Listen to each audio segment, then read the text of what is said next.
Hi everyone, welcome to my simple kitchen. Today we're making a super quick and easy pizza. We're using our new outdoor pellet grill, but you could also use a normal grill or oven if you prefer. If you enjoy this recipe, don't forget to like, comment, and subscribe for more. You're going to start with a pre-made pizza crust of your choice. You can find lots of options to choose from at your local grocery store. First, you'll add your sauce. Barbecue, buffalo, and garlic parm are all good options, but for this recipe, I'm using regular red pizza sauce. Then add some seasonings to your sauce. I like to use Italian seasoning and garlic powder. Next, you'll top with your favorite shredded cheese. I wanted this recipe to be quick and easy for the busy family, so I used store-bought.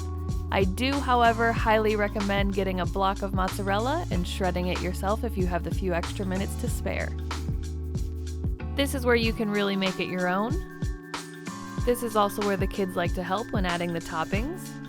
You can add any pizza toppings you'd like, meats, vegetables, maybe even some pineapple. The toppings are really a personal preference.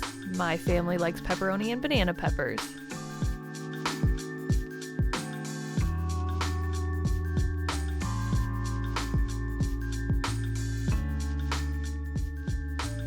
For these pizzas, I always recommend using a pizza stone for the best crust possible.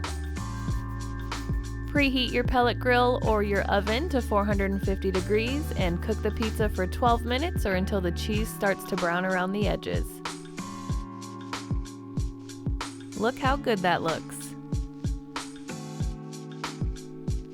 This turned out so good and is so easy to make, perfect for a quick weeknight family dinner. Enjoy!